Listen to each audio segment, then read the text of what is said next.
देखो, आज हम लोग जो कि क्लास 10th का चैप्टर 1 जिसका नाम है क्या, वास्तविक संख्या, शुरू करने जा रहे हैं। ठीक ना।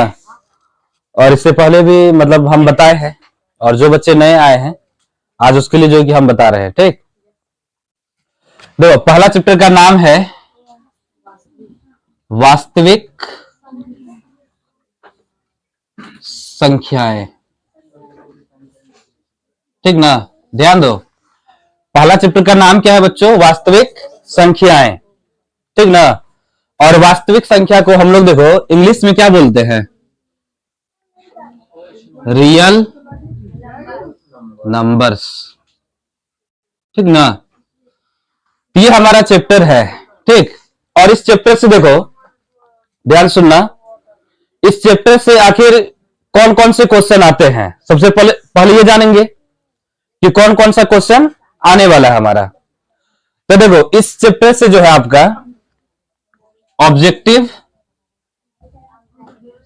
और प्लस 2 मार्क्स वाला सब्जेक्टिव क्वेश्चन आएगा। कितने मार्क्स वाला, 2 मार्क्स वाला। ठीक ना, ऑब्जेक्टिव प्लस 2 मार्क्स वाला क्वेश्चन आएगा। क्या इससे 5 मार्क्स वाला क्वेश्चन आएगा, बिल्कुल नहीं आएगा। ठीक ना, यानी 5 मार्क्स वाला क्वेश्चन आएगा ही नहीं। ठीक, तो इस चैप्टर से आपको तैयारी जो होगा, इस चैप्टर से वो होगा ऑब्जेक्टिव का और 2 नंबर का तैयारी होगा। ठीक ना। देखो इस चैप्टर में कितना अंक का आखिर क्वेश्चन जो कि पूछा जाता है, ये दोनों मिला के आखिर कितना अंक का क्वेश्चन पूछा जाता है, तो लगभग 8 से 10 अंक पूछा जाता है। कितना, 8 से 10 अंक आएगा इस चैप्टर में।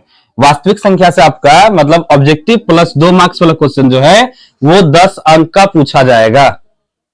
ठीक ना, इतना समझ में आ गया है। और अब देखो कि इस चैप्टर का टॉपिक क्या है, आपको पता है। पहला जो टॉपिक है हमारा वो है, इस चैप्टर में हम लोग क्या क्या पढ़ने वाले हैं। तो पहला बच्चों संख्याओं के बारे में पढ़ेंगे। किसके बारे में, संख्याओं के बारे में। दूसरा जो है यूक्लिड विभाजन प्रेमिका से, देखो यूक्लिड विभाजन प्रेमिका से एचसीएफ, जिसको आप कहते हैं क्या, मौसा। ठीक ना, वो निकालेंगे। तीसरा है अभाज्य गुणनखंड विधि से, देखो अभाज्य गुणनखंड विधि से एचसीएफ और बोलो एलसीएम निकालेंगे। ठीक ना, देखो इसमें हमको पढ़ना क्या क्या है, संख्याओं के बारे में। फिर क्या पढ़ना है, यूक्लिड विभाजन प्रेमिका से एचसीएफ मतलब कि निकालेंगे। यानी मौसो आप पढ़े हैं, बचपन में पढ़े हैं ना, वो भाग विधि से पढ़े होंगे। ठीक ना, लेकिन यहां पर क्या हम लोग यूक्लिड विभाजन जो एक प्रमेयिका दिया है, यूक्लिड साहब जो है एक प्रमेयिका दिए हैं या एल्गोरिथम में बोल सकते हो। ठीक ना, उसकी सहायता से हम लोग एचसीएफ ज्ञात करेंगे। ठीक, और अभाज्य गुणनखंड विधि से एचसीएफ और एलसीएम निकालेंगे। और चौथा हम लोग अपरिमेय संख्या को क्या करेंगे, बोलो अपरिमेय संख्या को सिद्ध करेंगे। और पांचवा टॉपिक है इसका कि दशमलव प्रसार निकालेंगे। दशमलव प्रसार यानी कि शांत क्या, शांत और अशांत दशमलव के बारे में जानेंगे। ठीक ना, तो देखो ये मतलब कि मुख्यतः 5 टॉपिक हमको पढ़ना इस चैप्टर में। क्या क्या है, पहला संख्याओं के बारे में है। दूसरा यूक्लिड विभाजन प्रेमिका से एचसीएफ निकालेंगे यानी मौसो। और तीसरा पढ़ना अभाज्य गुणनखंड विधि से एचसीएफ और एलसीएम निकालेंगे। और चौथा जो कि अपरिमेय संख्या को हम लोग सिद्ध करेंगे। और पांचवा क्या, दशमलव प्रसार यानी शांत और अशांत के बारे में हम लोग पढ़ेंगे कि कौन दशमलव प्रसार शांत है और कौन अशांत है, ये पढ़ने वाले हम लोग। ठीक ना, तो चलिए हम लोग जो कि शुरुआत करते हैं इस चैप्टर का। वास्तविक संख्या यानी कि पहले हम लोग संख्याओं के बारे में जानते हैं। ठीक ना, जितना संख्या होती है आज हम लोग सबके बारे में जानते हैं अच्छे से। चलो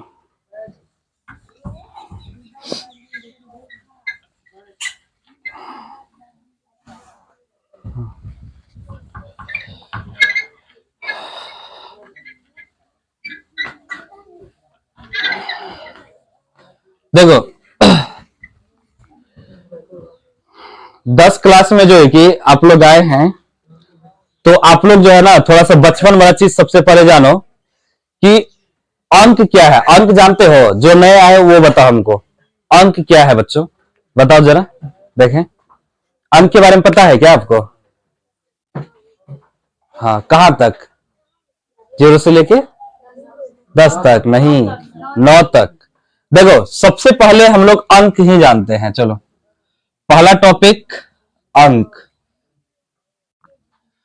तो देखो अंक जो होता है तो 0, 1, 2, 3, 4, 5, 6, 7, 8 और 9। देखो ये 0, 1, 2, 3, 4, 5, 6, 7, 8, 9, ये 10 हमारा अंक है। यानी 0 से लेके 9 तक को ही हम लोग क्या कहते हैं बोलो? अंक कहते हैं, ठीक ना। यही 10 जो है कि अंक कहलाता है। तो मतलब इसमें देखो अंक जो है वो कुल कितना है? 10 है। आप लोग कॉपी में नोट करते जाइए, ठीक ना, यहां से। ठीक, देखो अंक जो है वो मतलब कि 0, 1, 2, 3, 4, 5, 6, 7, 8, 9, मतलब कि कुल अंक कितने हैं? कुल अंक हमारा है 10, ठीक ना। ये कोई दिक्कत नहीं है? अंक के बारे में दिक्कत है क्या? तो अंक जैसे मान लो, अब बात आता है संख्या का। क्या आता है? संख्या का। जो पढ़े हैं बताइए संख्या क्या है? हाँ, अंकों के समूह से क्या बनती है ना। यानी देखो अंकों के समूह से क्या बनता है? संख्या। यानी बोल सकते हो कि अंकों से मिलकर संख्याएं बनती है। मतलब यहां पर हम लोग लिख सकते हैं क्या, ऐसे लिख लो स्टार देके कि अंकों, क्या लिख सकते हैं बोलो? अंकों के मेल से, हाँ, अंकों के मेल या समूह से संख्या बनती है, ठीक ना। अंकों के मेल या समूह से क्या बनती है बच्चों? संख्या। या बोल सकते हो कि कई अंक मिलकर जो है ना क्या बनाती है बोलो? संख्या बनाती है, ठीक ना। और देखो यहां पर जैसे हमने लिखा कि कुल अंक हमारा 10 है, तो यहां बताओ कि कितनी संख्या है? बता सकते हो कि संख्या कितनी है? बताओ कितनी संख्या है? संख्या जैसे मान लो अंक 10 तो संख्या कैसे होगा? अनंत होगा। तो आप लिख सकते हैं कितनी संख्याएं, कुल कितनी संख्याएं हैं, तो वो होगा अनंत। क्या होगा? अनंत होगा, ठीक ना। और देखो दूसरा क्या है? दूसरा क्या है? अब हम लोग संख्या के बारे में जानते हैं, और संख्या में सबसे पहले जो संख्या के बारे में जानेंगे वो कौन सी संख्या है? बताओ। प्राकृत संख्या के बारे में जानेंगे। कौन से? प्राकृत संख्या के बारे में जानने वाले हैं, ठीक ना। तो देखो प्राकृत संख्या किसे कहते हैं पहले वो सुन लो। गिनती की संख्या को क्या बोलते हैं? प्राकृत संख्या। किसे कहते हैं? गिनती की संख्या को प्राकृत संख्या कहते हैं। या बोल सकते हो कि वैसी संख्या जो 1 से प्रारंभ होकर अनंत तक जाती है, वैसी संख्या जो 1 से प्रारंभ होकर कहां तक जाती है? अनंत तक, उसे क्या कहते हैं? अब हमारा जो पहला संख्या आएगा वो है प्राकृत संख्या। कौन सा है? प्राकृत संख्या। तो बच्चों ये सब आप बचपन से पढ़ते आ रहे हैं संख्या के बारे में, नहीं? फिर भी यहां आपको हम जो कि परिचय करवा देते हैं संख्या से। प्राकृत संख्या किसे कहते हैं? तो गिनती की संख्या को, एकदम आसान भाषा में, गिनती की संख्या को क्या कहते हैं बोलो? प्राकृत संख्या कहते हैं। देखो गिनती की संख्या को प्राकृत संख्या कहते हैं। और जानते हो ये संख्या जो शुरू होता है, यहां पर हम लिख रहे हैं जैसे 1, 2, 3, 4, 5, ये अनंत तक जो है मतलब जाने वाली है। लेकिन थोड़ा सा रुको और यहां एक चीज समझो, आपसे मतलब कि बोर्ड एग्जाम में क्या पूछा जाएगा, ठीक ना, या नहीं भी पूछ सकता है, ठीक ना। तो इसमें प्रश्न ये उठता है कि सबसे छोटी प्राकृत संख्या कौन सी है।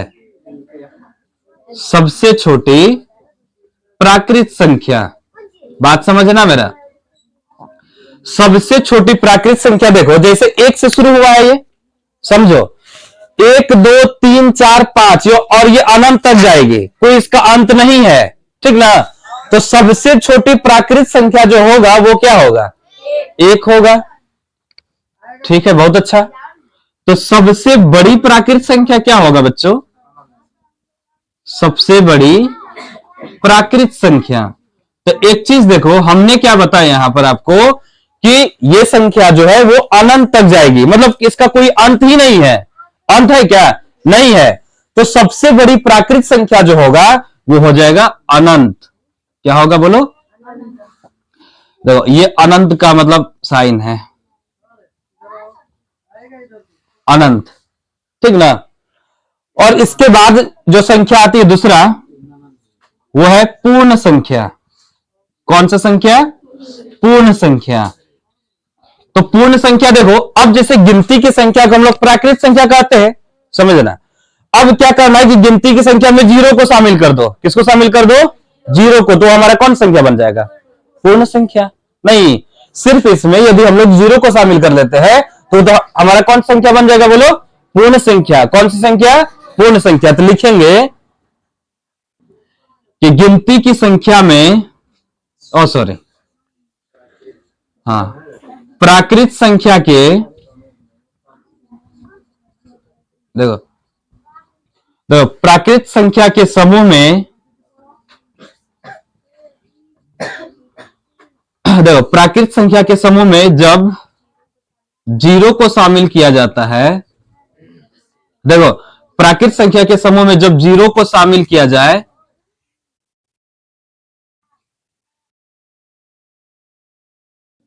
तो उसे क्या कहेंगे बोलो, पूर्ण संख्या कहते हैं। क्या कहते हैं, पूर्ण संख्या, ठीक ना। तो मतलब देखो यहां क्या कहे हम कि गिनती की संख्या में, मतलब कि प्राकृत संख्या में यदि हम लोग जीरो को शामिल कर ले, किसको शामिल कर ले, जीरो को, तो हमारा कौन संख्या हो जाएगा, पूर्ण संख्या हो जाएगा। अच्छा, दूसरा परिभाषा क्या लिख सकते हैं इसका, हाँ, वेरी गुड, या वैसी संख्या जो जीरो से प्रारंभ होकर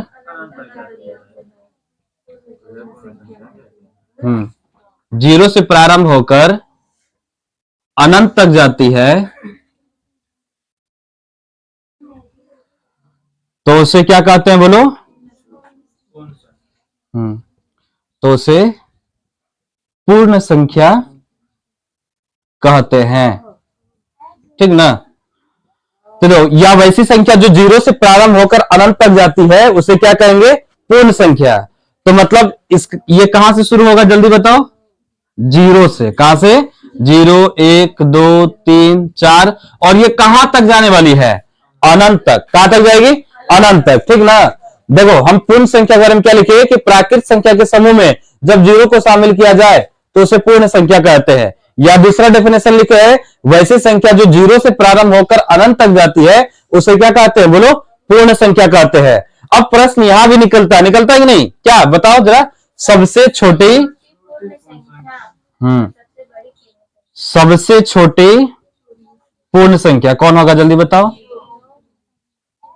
सबसे छोटी पूर्ण संख्या है जीरो, और सबसे बड़ी पूर्ण संख्या क्या होगा, हाँ, सबसे बड़ी पूर्ण संख्या वो हो जाएगा अनंत, हो जाएगा। क्या हो जाएगा, अनंत, ठीक ना। सबसे छोटी पूर्ण संख्या जीरो और सबसे बड़ी पूर्ण संख्या क्या है हमारा, अनंत है, ठीक।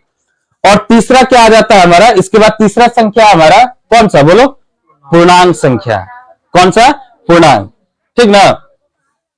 तो अब हम लोग पूर्णांक संख्या के बारे में चलते हैं।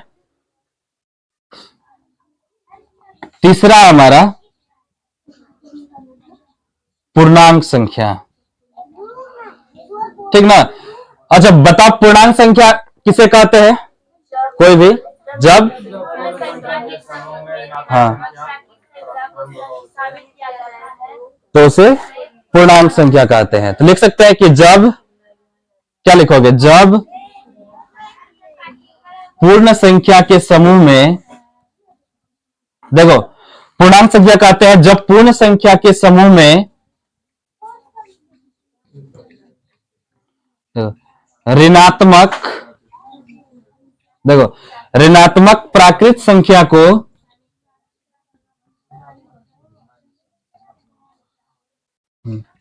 ऋणात्मक प्राकृत संख्या को शामिल किया जाए,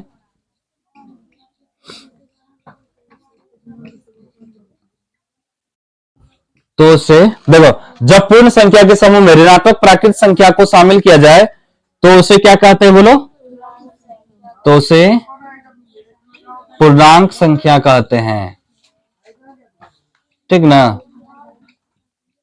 और इसका भी देखो, जैसे में हम ले लेते हैं, हम क्या लिखे हैं कि जब पूर्ण संख्या के समूह में, और पूर्ण संख्या जान रहे हो आप, क्या जान रहे हो कि 0 से प्रारंभ होता है ये और अनंत तक जाती है। तो जैसे मान लो कि पूर्ण संख्या हम लिखे 0 1 2 3 4, ये तो अनंत तक जाएगी ही, है कि नहीं। और यहां लिखे क्या है, ऋणात्मक प्राकृत संख्या।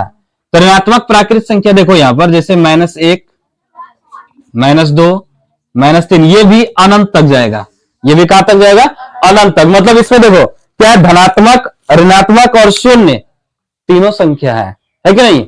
मतलब पूर्णांक संख्या में धनात्मक संख्या भी है, ऋणात्मक संख्या भी है और शून्य भी है, तीनों संख्या है इसमें, है कि नहीं है।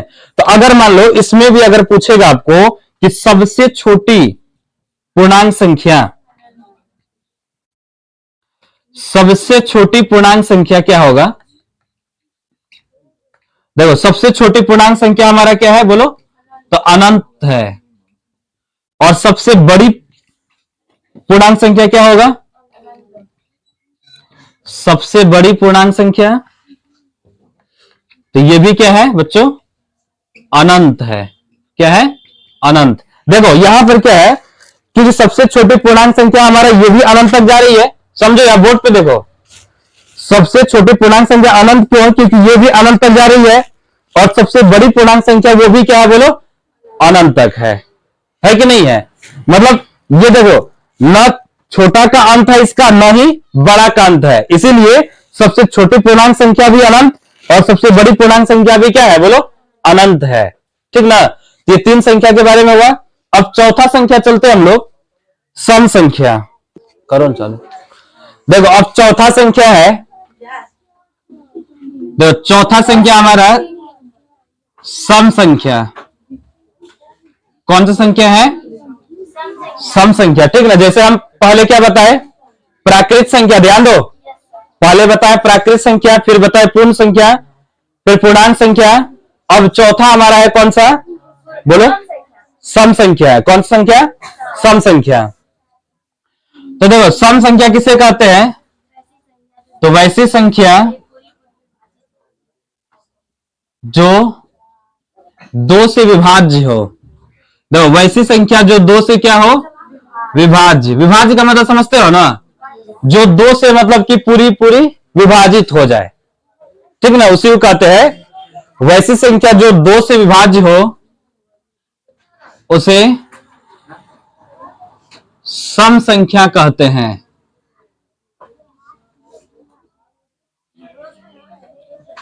ठीक, देखो वैसी संख्या जो 2 से विभाज्य हो उसे क्या कहेंगे, सम संख्या। और देखो इसका क्या है, जैसे में देखो जो 2 से विभाजित हो, तो मतलब देखो 2 से विभाज्य 2 को करेंगे तो होगा ना, फिर 4 भी होगा, फिर 6 भी होगा, फिर 8 10, ठीक है, ये भी अनंत तक जाएगा। तो देखो यहां पर हमने क्या लिखा कि वैसी संख्या जो 2 से क्या हो, बोलो, विभाज्य हो, उसे क्या कहेंगे, सम संख्या। और जैसे में देखो 2 4 6 8 10, ठीक ना, अनंत तक ये जाते रहेंगे। और पांचवा संख्या हमारा है, और पांचवा बताने से पहले एक चीज बताते हैं कि सम संख्या का इकाई अंक क्या होता है। देखो अब कैसे पहचानोगे कि सम संख्या, जैसे सम संख्या का इकाई अंक, तो सम संख्या का इकाई अंक होता है बच्चों, जैसे 0 हो गया, 2 हो गया, 4, 6, 8। देखो किसी संख्या का, कोई भी संख्या है, यदि उसका इकाई अंक 0, 2, 4, 6, 8 रहता है तो समझना वो सम संख्या होगा। क्या बोले, समझ में आया? किसी भी संख्या का, चाहे वो कितना बड़ा संख्या है, यदि उसका इकाई अंक 0, 2, 4, 6, 8 रहेगा तो वो सम संख्या होगा बच्चों, ठीक ना। और पांचवा हमारा है विषम संख्या।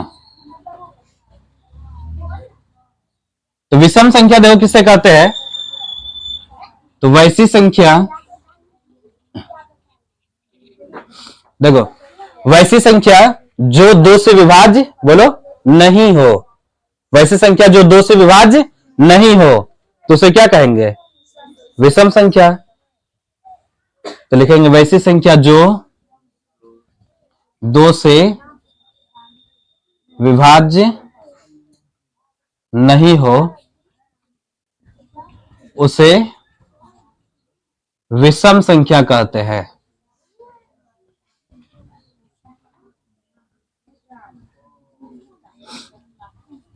देखो इसका भी लिख दिए, वैसी संख्या जो 2 से विभाज्य नहीं हो उसे क्या कहेंगे, विषम संख्या। और विषम संख्या में देखो यहां पर 2 से विभाज्य नहीं होने वाली संख्या कौन कौन है, जैसे तो 1 है, 3 है, 5 है, 7 है, 9 है, ये भी अनंत तक जाएगी, ठीक ना। यहां देखो वैसी संख्या जो 2 से विभाज्य नहीं हो उसे क्या कहेंगे, विषम संख्या। जैसे 1, 3, 5, 7, 9 और ये अनंत तक जाते रहेगी। आ रहे समझ में हम बात क्या बोले। और उसके बाद देखो कि विषम संख्या का इकाई अंक कौन कौन सा हो सकता है। विषम संख्या का इकाई अंक, तो विषम संख्या का इकाई अंक जो है वो होगा 1, 0 नहीं होगा। 0 जो है वो सम संख्या का इकाई अंक है। तो विषम संख्या इकाई अंक होगा 1, 3, 5, 7 और 9, ठीक ना। यानी कोई भी संख्या का अगर इकाई अंक 1, 3, 5, 7, 9 रहेगा तो समझना वो कौन सी संख्या है, बोलो, विषम संख्या है। कौन संख्या, विषम संख्या होगा, ठीक ना। और उसके बाद छठा हमारा संख्या आता है कौन सा, जानते हो। अब मेन जो आता है भाज्य अभाज्य संख्या, ठीक। लिखने का क्या जरूरत है, उससे हम क्या पहचानें? हाँ मतलब हाँ वेरी गुड, तुम्हारा क्वेश्चन है कि सर मतलब इकाई अंक जो लिखे 1, 3, 5, 7, 9 मतलब ये क्या पहचान दिलाता, नहीं। तो प्रश्न देखो, जैसे मान लो हम एक संख्या लिखे 2, 4, 6, सॉरी देखो 2, 3, 5, 7, 9, 0 लिखे, तो देखो ये इकाई होता है, ये दहाई है ना, ये सैकड़ा, ये हजार, ये 10,000 और ये लाख, होता है कि नहीं। हमने क्या कहा कि विषम संख्या का इकाई अंक 1, 3, 5, 7, 9 होता है, सम संख्या का इकाई अंक 0, 2, 4, 6, 8 होता है। तो यहां देखो कि 2, 3, 5, 7, 9, 0 में मतलब इसका इकाई का अंक कितना आ गया बच्चों, 0। तो आप आंख मूंद के कौन सी संख्या कहेंगे इसको, सम संख्या। यदि वही लिखा रहता कि 2, 3, 5, 7, 9 और फिर यहां 1 दे देता तो हम इसको कौन संख्या कहेंगे, विषम संख्या कहेंगे। आ गया समझ में, ठीक ना। यानी किसी भी संख्या, इकाई अंक का मतलब क्या, इकाई के स्थान पर यदि 0, 2, 4, 6, 8 रहेगा तो वो सम संख्या, और किसी भी संख्या के इकाई अंक पर अगर 1, 3, 5, 7, 9 रहेगा तो उसको हम कौन संख्या कहेंगे, विषम संख्या कहेंगे। कोई दिक्कत है, ठीक है बताओ तुम लोग, दिक्कत नहीं है। तो ये कौन सी संख्या है, ये रवि बताएगा, बताओ ये कौन सी संख्या होगा, सम संख्या या विषम संख्या, कौन सी संख्या होगा, ये कौन सा, विषम संख्या होगा। इसका इकाई का अंक कितना है, ये देखो तो कितना है, बोलो 8। और 8 जो यहां देखो सम संख्या का इकाई अंक होता है 0, 2, 4, 6, 8, तो ये कौन संख्या होगा, सम संख्या होगा ना। तो देखो इकाई का अंक यदि सम है तो ये पूरा संख्या भी क्या होगा, बोलो, सम संख्या। और यदि इकाई का अंक विषम है तो ये पूरा संख्या क्या होगा, विषम है, बस सीधा।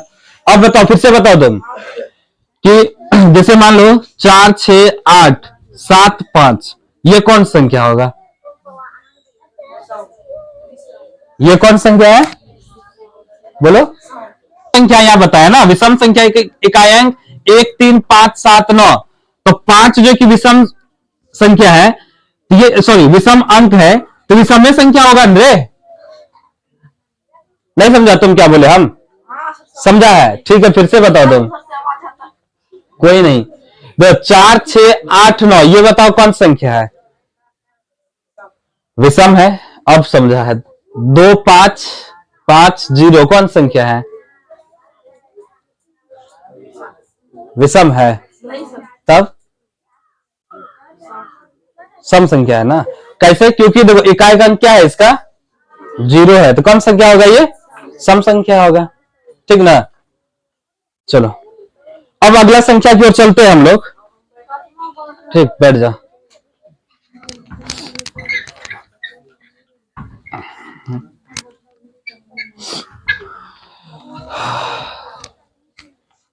देखो अगला संख्या हमारा छठा, भाज्य संख्या। कौन संख्या है, भाज्य संख्या है। तो देखो भाज्य संख्या किसे कहते हैं, तो वैसी संख्या जो, देखो वैसी संख्या जो एक या देखो वैसी संख्या जो एक या स्वयं के अलावा किसी अन्य संख्या से, देखो वैसी संख्या जो एक या स्वयं के अलावा किसी अन्य संख्या से भी क्या हो, बोलो, हाँ, किसी अन्य संख्या से भी विभाजित हो,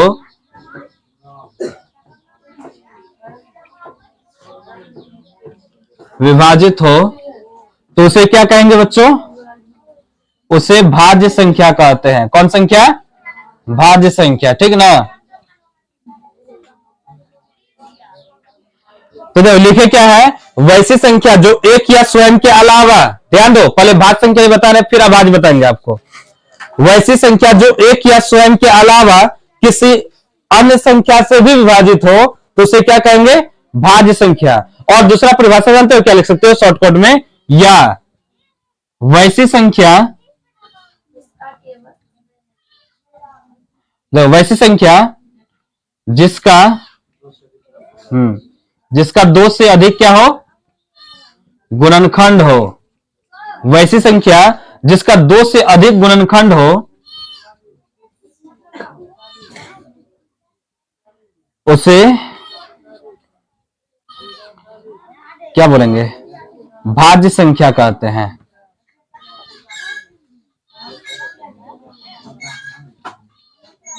ठीक ना। देखो हम लिखे क्या है, वैसी संख्या जो एक या स्वयं के अलावा किसी अन्य संख्या से भी विभाजित हो, तो उसे भाज्य संख्या कहते हैं। और दूसरा परिभाषा क्या लिखा है कि वैसी संख्या जिसका 2 से अधिक गुणनखंड हो, तो उसे क्या कहेंगे, भाज्य संख्या। दोनों मतलब के भी समझाते हैं, ठीक ना।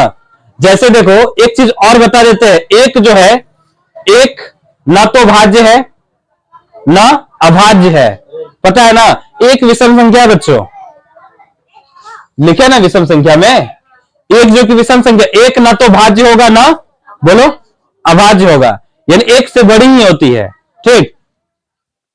तो देखो यहां पर हम लोग क्या लिख सकते हैं, वैसी संख्या जिसका 2 से अधिक गुणनखंड हो। तो एक चीज आप जानते हैं कि 2 3 अभाज्य संख्या है, 2 3 अभाज्य संख्या, क्योंकि उसका 2 ही गुणनखंड आ रहा है, या तो 1 या तो 2, 3 भी अभाज्य संख्या होगा, क्योंकि 1 या तो 3, लेकिन 4 जो होगा उसका 1 से अधिक गुणनखंड आ रहा है ना, सॉरी 2 से अधिक गुणनखंड आ रहा है ना। जैसे देखो यानी भाज्य संख्या जो है वो 4 से शुरू होती है।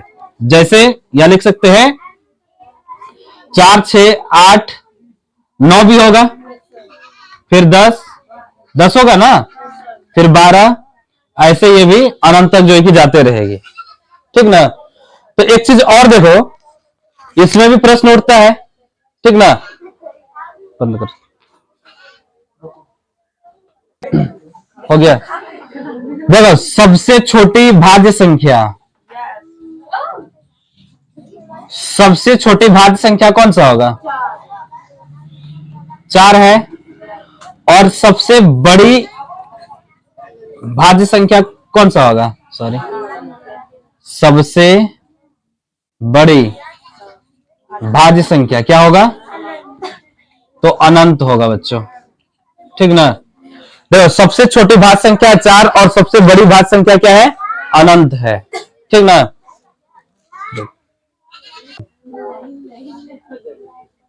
हो गया ना। देखो 7वां हमारा है कौन सा संख्या? अभाज्य संख्या। जैसे भाज्य संख्या का हम लोग क्या लिखे थे परिभाषा?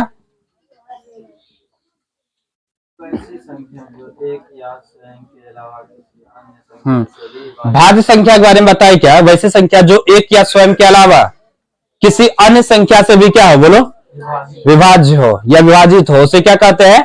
भाज्य संख्या। या जिसका 2 से अधिक गुणनखंड होता है तो उसे क्या कहते हैं? 2 से अधिक गुणनखंड हो तो भाज्य संख्या कहते हैं ना। और हम लोग ठीक उसका उल्टा चलेंगे, अभाज्य संख्या। तो हम लोग क्या लिखेंगे कि वैसी संख्या, देखो वैसी संख्या जो एक या स्वयं से क्या हो? हाँ, देखो वैसी संख्या जो एक या स्वयं से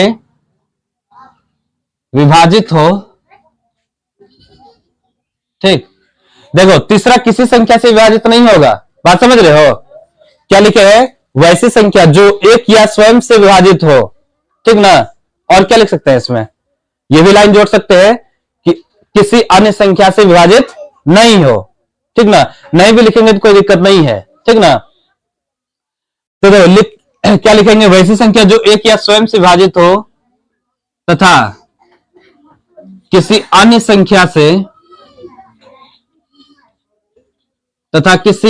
संख्या से विभाजित ना हो, उसे क्या कहते हैं? उसे अभाज्य संख्या कहते हैं।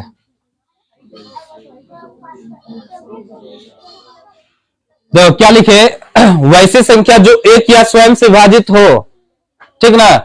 देखो वैसी संख्या जो एक या स्वयं से विभाजित हो तथा किसी अन्य संख्या से विभाजित ना हो तो उसे क्या कहेंगे? अभाज्य संख्या। मतलब एक से विभाजित होगा, खुद से विभाजित होगा, लेकिन तीसरा किसी संख्या से विभाजित बोलो नहीं होगा, तो उसे क्या कहेंगे? अभाज्य संख्या कहेंगे। समझ लो, ठीक ना। क्या बोले हम? वैसी संख्या जो एक से विभाजित होगा, खुद से विभाजित होगा, लेकिन तीसरा किसी संख्या से विभाजित नहीं होगा, तो उसे क्या कहेंगे? अभाज्य संख्या कहेंगे। और अभाज्य संख्या देखो, जैसे देखो कहां से शुरू होगा? 2 हमारा अभाज्य संख्या है, और 3 हो गया, और क्या होगा बोलो? 4 तो भाज्य संख्या है ना, 5 हो जाएगा, और क्या होगा? 7, और क्या होगा? 9 होगा, 11 होगा, ठीक ना। और ये भी अनंत तक जाएगी। और जानते हो, सुनो, इसका दूसरा परिभाषा क्या है कि वैसी संख्या जिसका केवल 2 गुणनखंड हो, 2 से अधिक नहीं, कितना होगा? हाँ, वैसी संख्या जिसका केवल 2 गुणनखंड हो उसे क्या कहेंगे? बोलो, अभाज्य संख्या कहेंगे। लिखेंगे दूसरा परिभाषा में, या वैसी संख्या जिसका केवल 2 गुणनखंड हो। कितना गुणनखंड? 2 गुणनखंड हो, उसे अभाज्य संख्या कहते हैं।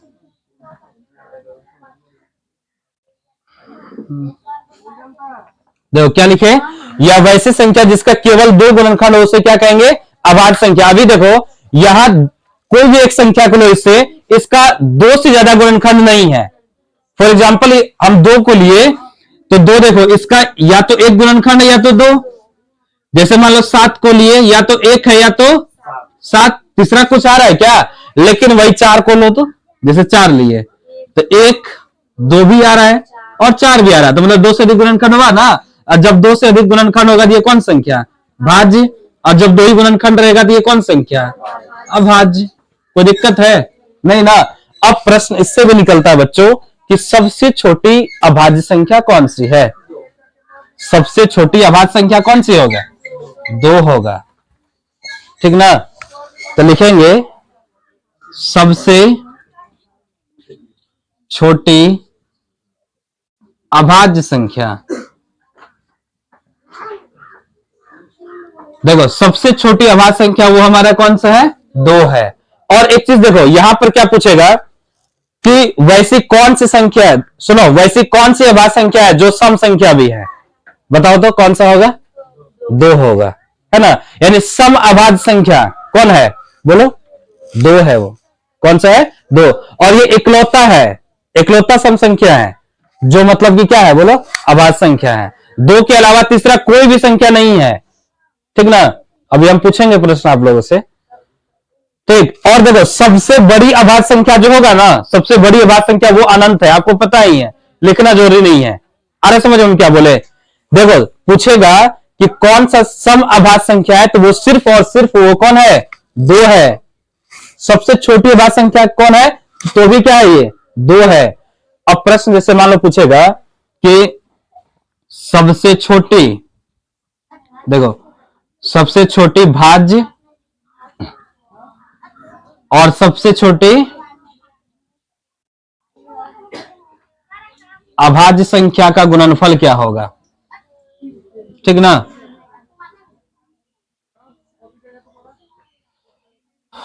देखो जैसे प्रश्न है कि सबसे छोटी भाज्य, ध्यान दो क्या बोलेगा, बोर्ड पे ध्यान दो। सबसे छोटी भाज्य और सबसे छोटी अभाज्य संख्या गुणनफल क्या होगा? तो एक चीज बताओ, सबसे छोटी भाज्य संख्या हमारा क्या है? 2 है, 4 है। और गुणनफल का मतलब होता है गुना, क्या होता है? गुना।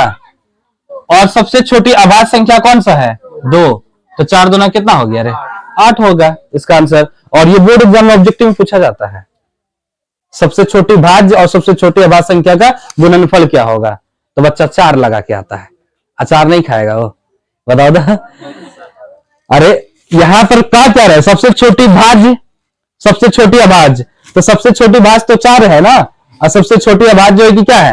2 है। तो दोनों का गुणनफल क्या हो जाएगा? 8 ना होगा, ठीक ना। और 3 संख्या के बारे में पढ़ना है हमको। और अब आता है बच्चों 8वां हमारा परिमेय संख्या। कौन सा संख्या? परिमेय संख्या।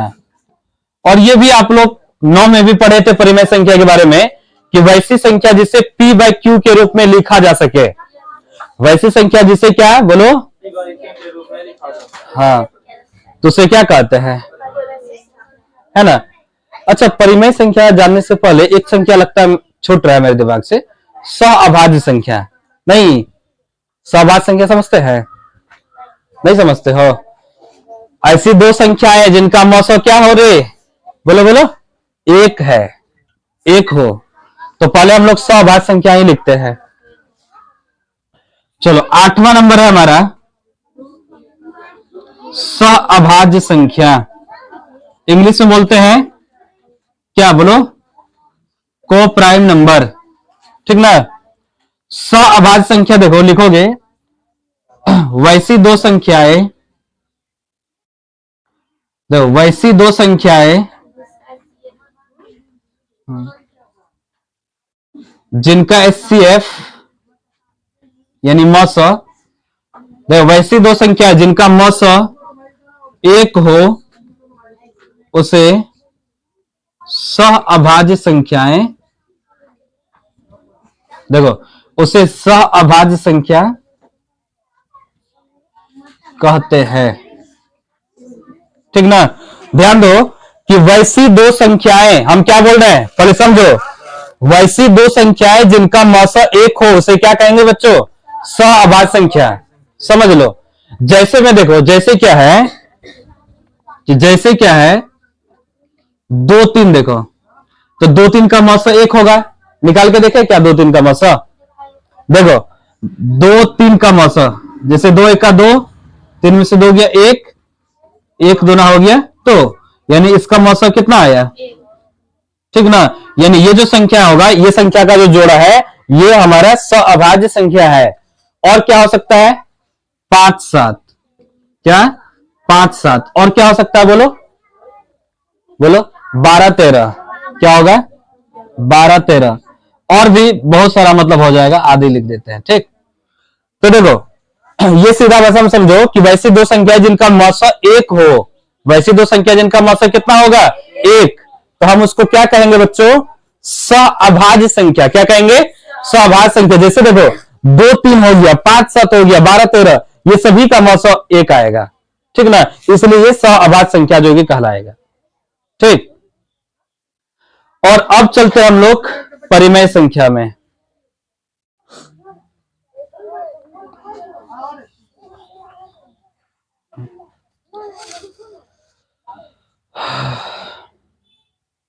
नौवां नंबर हमारा है परिमेय संख्या।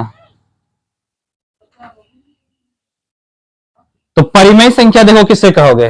ध्यान दो, परिमेय संख्या किसे कहेंगे बच्चों? तो वैसी संख्या जिसे P बाई Q के रूप में लिख सकते हैं हम। तो नहीं लिखा है तुम लोग? रवि अच्छा लिखो, ठीक है लिखो, कोई दिक्कत नहीं है। देखो परिमेय संख्या जो होगा ना, तो वैसी संख्या जिसे हम लोग P बाई Q के रूप में बोलो लिख सकते हैं, उसे क्या कहेंगे? परिमेय संख्या। ठीक ना, और जहां P और Q पूर्णांक होगा और Q इक्वल नॉट जीरो होगा, पता है ना? और Q इक्वल नॉट जीरो का मतलब समझते हो? Q बराबर कभी भी जीरो नहीं होना चाहिए, तभी वो परिमेय संख्या कहलाएगा। परिमेय संख्या जब हम बताएंगे तो कोई भी बच्चे कलम नहीं उठाएंगे। बात समझ में आ रहा है? कोई लिखोगे नहीं, पहले समझ लो फिर उसके बाद लिखना। ठीक, देखो परिमेय संख्या क्या है? तो वैसी संख्या वैसी संख्या जिसे P बाई Q के रूप में, ठीक, वैसी संख्या जिसे P बाई Q के रूप में लिखा जा सकता है, उसे क्या कहते हैं? बोलो, परिमेय संख्या कहते हैं।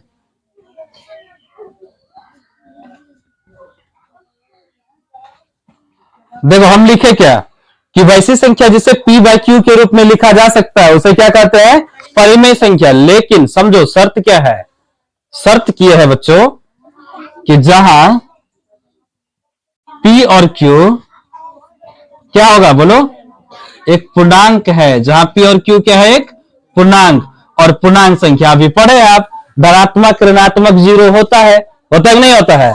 जहां P और Q एक पूर्णांक है, और क्या होगा कि Q बराबर नहीं जीरो होगा, यानी Q बराबर कभी भी जीरो नहीं होगा। अगर Q बराबर जीरो हुआ तो परिमेय संख्या नहीं होगा। ठीक ना, हम क्या बोले? Q बराबर यदि जीरो नहीं होगा, सॉरी, यदि Q बराबर जीरो आ गया, ध्यान सुनो, Q बराबर यदि जीरो हो गया तो कभी परिमेय संख्या नहीं होगी बच्चों। ठीक ना, तो देखो हम जो लिखे कि वैसी संख्या जिसे P बाई Q के रूप में लिखा जा सकता है उसे परिमेय संख्या कहते हैं, जहां P और Q एक पूर्णांक है और Q बराबर जो कि नहीं जीरो है। ठीक, तो जैसे हम एक संख्या लेते हैं, समझो जैसे देखो मान लो कि 2/5 लिए, ये तो P बाई Q के रूप में है, बोलो है या नहीं है? तो ये मतलब हमारा परिमेय संख्या है। ठीक ना, जैसे देखो 2 बोले, अच्छा देखो यहां पर ध्यान से बोर्ड पे देखो अभी, ठीक ना, जैसे 2 है तो 2 भी परिमेय संख्या क्यों है बता सकते हो कोई? क्योंकि इसके नीचे हम क्या लिख सकते हैं बच्चों? 1 लिख सकते हैं, है ना? अच्छा 0 क्या परिमेय संख्या है? 0 परिमेय संख्या है? नहीं है, बिल्कुल है बच्चों, क्योंकि 0/1 मतलब लिख सकते हैं इसको। हम क्या बोले? Q का मान, Q मतलब ये जो हर होता है, ठीक ना, ये मतलब कभी जीरो नहीं होना चाहिए। बात समझ रहे हो? तो और देखो एक चीज, क्या बताओ हमें, -1 परिमेय संख्या है? -1 परिमेय संख्या है? बिल्कुल है, क्योंकि हम इसके नीचे भी लिख सकते हैं 1, कुछ नहीं तो 1 लिख सकते हैं ना, तो P बाई Q के रूप में ये आ सकता है ना। हमने यहां लिख दिया जहां P और Q एक पूर्णांक है, तो पूर्णांक में धनात्मक ऋणात्मक और शून्य तीनों आता है। बात समझ रहे हो? लेकिन थोड़ा सा सब्र करो, और हमको ये बताओ, क्या यहां पर √2 जैसे लिखे, क्या √2 परिमेय संख्या है बच्चों? हाँ है? बिल्कुल नहीं है, क्योंकि देखो √2 जो है ना, √2 को हम लोग मतलब यहां पर रूट में जब भी देखो अपरिमेय संख्या पहचानने का नियम समझो, जब रूट में अभाज्य संख्या आए तो अपरिमेय संख्या है। क्या दो अभाज्य संख्या नहीं है? है या नहीं है? रूट में है कि नहीं है? तो ये बच्चों अभाज्य संख्या है। क्या नहीं, इसको आप 1 गुना 1 करेंगे तो 1 ही आएगा ना। बात समझना मेरा, यहां पर हम बोल क्या रहे हैं, ठीक ना? यानी यहां पर देखो कि √2 अभाज्य संख्या, जब भी अभाज्य संख्या रूट के अंदर आ गया समझो वो अपरिमेय संख्या है, ठीक ना? ऐसा नहीं खाली अभाज्य संख्या ही आता है, कुछ भाज्य संख्या भी अपरिमेय होते हैं, ठीक है? जैसे √6 ले लिए तो हम क्या कहेंगे उसको? परिमेय संख्या कहेंगे? नहीं, क्या कहेंगे उसको? अपरिमेय संख्या ही कहेंगे। यानी रूट से जब बाहर नहीं हो रहा, जैसे देखो अब जैसे हम लिखेंगे √4, √4 लिखे तो √4 कौन सी संख्या होगा जल्दी बता? अपरिमेय संख्या है, परिमेय संख्या है। कैसे है परिमेय संख्या? क्योंकि 2 गुना 2 लिख सकते हैं रे, और जब जोड़ा लगता है देखो बाहर आता है, तो 2 हमारा परिमेय संख्या है कि नहीं है, ठीक ना? तो देखो यहां पर लेकिन अगर मान लो √6 लिखे तो कौन सी संख्या होगा? ये अपरिमेय, क्योंकि ये रूट से बाहर नहीं आएगा। यानी रूट से जो बाहर नहीं आएगा ना जोड़ा लग के, सीधा बात समझो वो हमारा अपरिमेय संख्या है, और रूट से जब जोड़ा लग के बाहर आ जाता है तो वो कौन संख्या होगा? बोलो, परिमेय। ये समझ में आया है? अच्छा ये बताओ √9 कौन सी संख्या है? √9 कौन संख्या है? परिमेय है, क्योंकि 3 गुना 3 बाहर आ गया ना। लेकिन √8 पूछेंगे तो, √8 पूछेंगे तो परिमेय संख्या होगा? अपरिमेय संख्या होगा। क्यों होगा √8 अपरिमेय संख्या? देखो क्योंकि इसका हम लोग 2 गुना 2 गुना 2 यानी 1 तो 2 तो निकल रहा है, लेकिन दूसरा 2 तो √2 में रह रहा है रे, तो 2 √2 1, देखो 2 √2 मतलब ये भी एक अपरिमेय संख्या है। कौन संख्या है? अपरिमेय संख्या है। यानी रूट से जब बाहर निकल जाए जोड़ा लग के पूरा, तब हम उसको जो कि परिमेय मिलेंगे। बात समझ में आया क्या? बोले यहां कोई दिक्कत है तो पूछिए, क्योंकि यही मेन आपको पढ़ना आगे, ठीक ना? तो परिमेय संख्या के बाद आता है अब अपरिमेय संख्या, ठीक ना?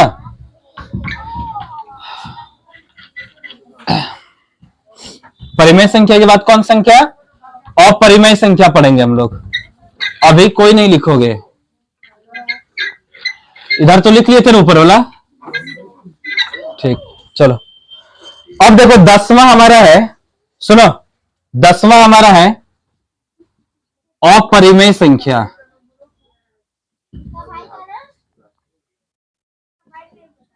तो अपरिमेय संख्या क्या है? तो वैसी संख्या, ठीक इसका उल्टा कर दो। देखो वैसी संख्या जिसे p/q के रूप में लिखा नहीं जा सकता है, ठीक है? जिसको हम p/q के रूप में नहीं लिख सकते हैं तो उसको अपरिमेय कहेंगे। तो लिखोगे वैसी संख्या जिसे p/q के रूप में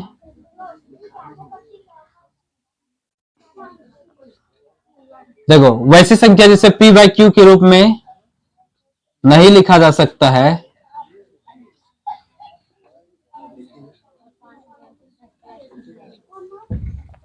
ठीक ना? देखो वैसी संख्या जिसे p/q के रूप में नहीं लिखा जा सकता है उसे क्या कहते हैं? बोलो,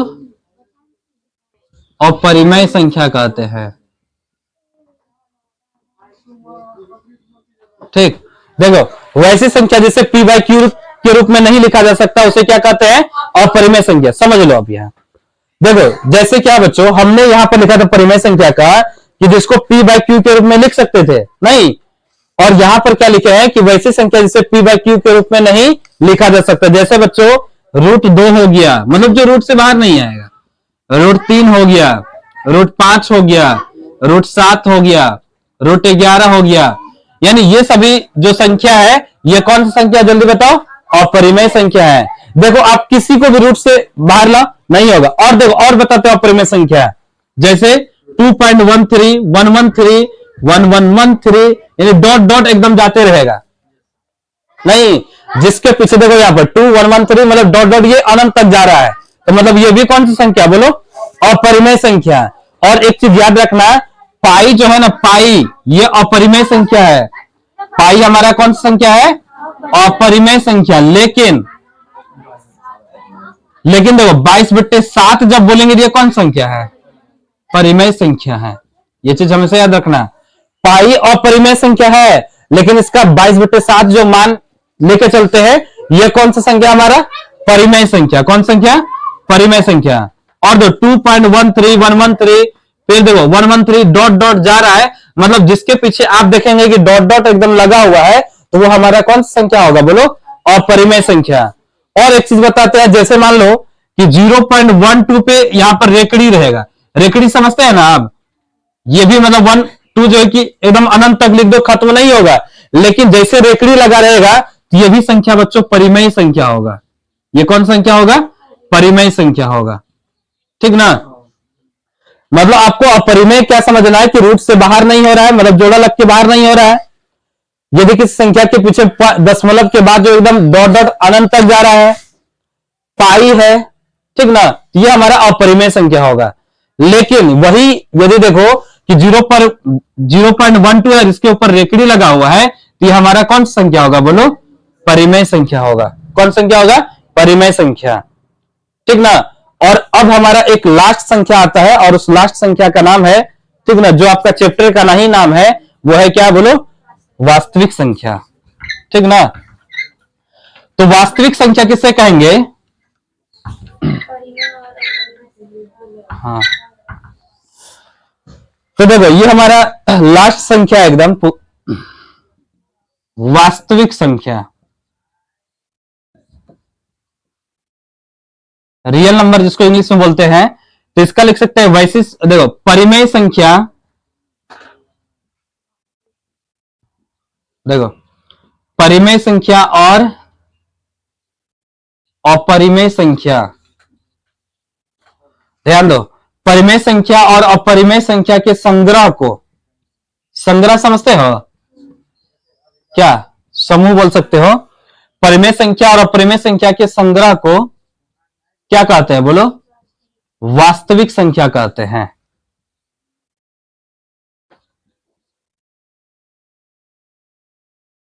ठीक, देखो यहां क्या लिखे है, परिमेय संख्या और अपरिमेय संख्या के संग्रह को, मतलब कहने का अर्थ क्या हुआ, ठीक ना। स्टॉप हो जाओ थोड़ा, अभी लिखो नहीं, पहले समझ लो हम बात।